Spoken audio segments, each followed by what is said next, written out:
Assalamualaikum warahmatullahi wabarakatuh. Mas Mbak semua, kita ketemu lagi hari ini.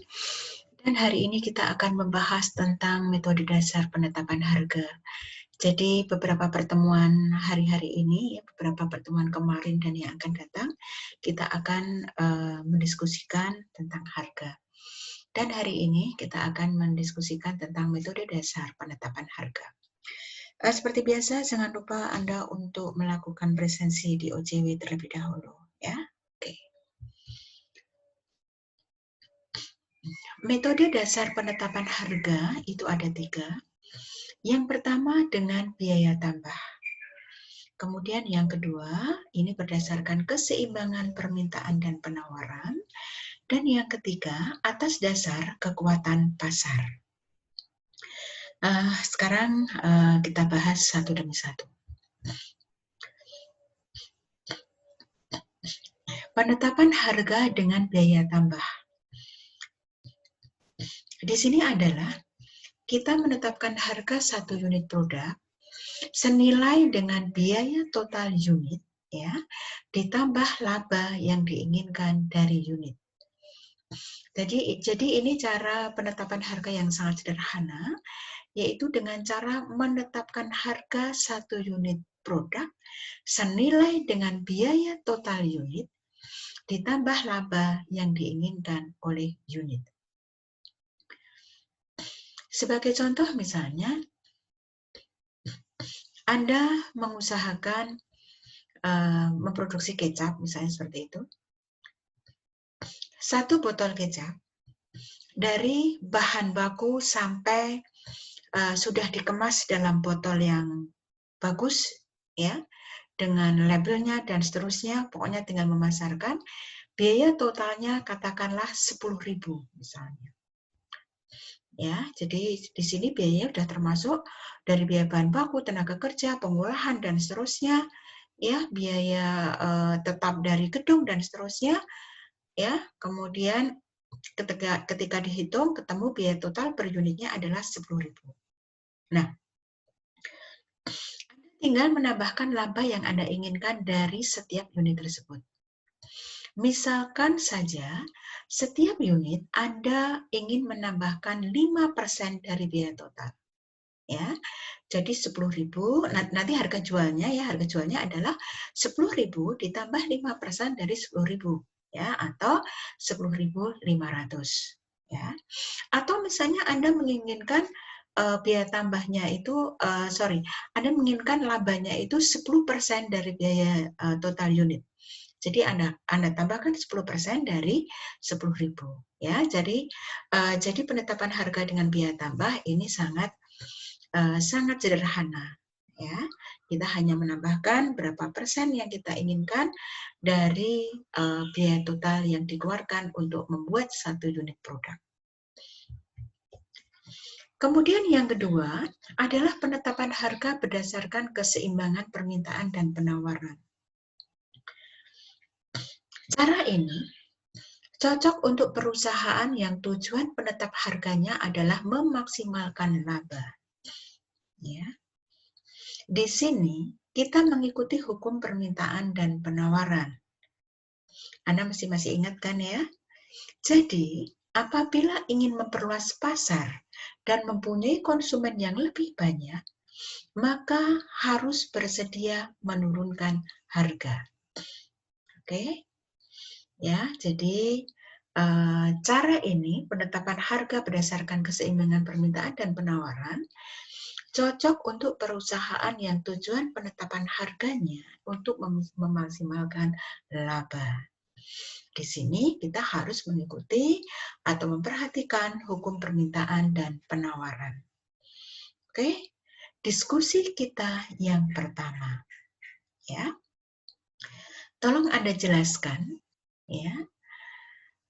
Kalau kita ingin memperluas pasar dan mempunyai konsumen yang lebih banyak, maka kita harus bersedia menurunkan harga. Tolong jelaskan ini berkaitan dengan hukum permintaan dan penawaran. Oke, itu diskusi kita yang pertama. Kemudian strategi yang ketiga yaitu penetapan harga atas dasar kekuatan pasar.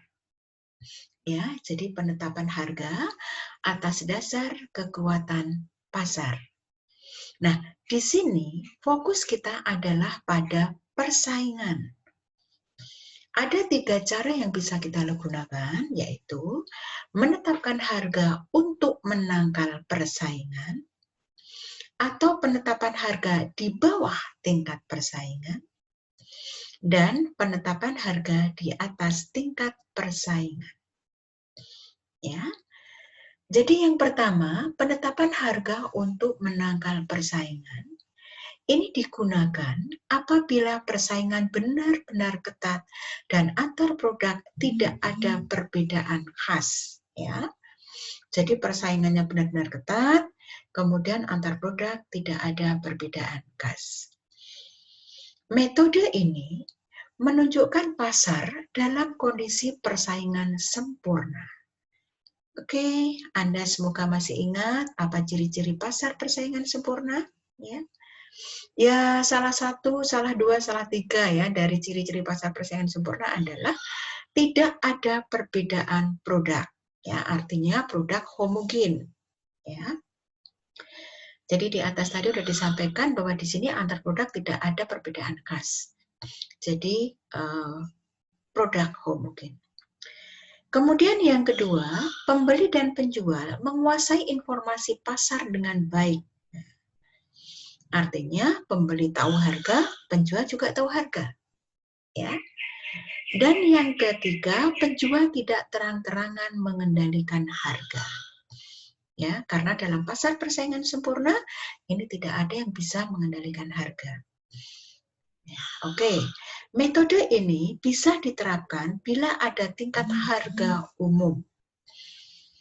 Oke, Mbak Mas semua, diskusi kita yang kedua, tolong Anda jelaskan lebih lanjut ya. Anda jelaskan lebih lanjut tentang penetapan harga untuk menangkal persaingan ini dan berikan contoh produknya. Ya. Kemudian penetapan harga di bawah tingkat persaingan. Ya.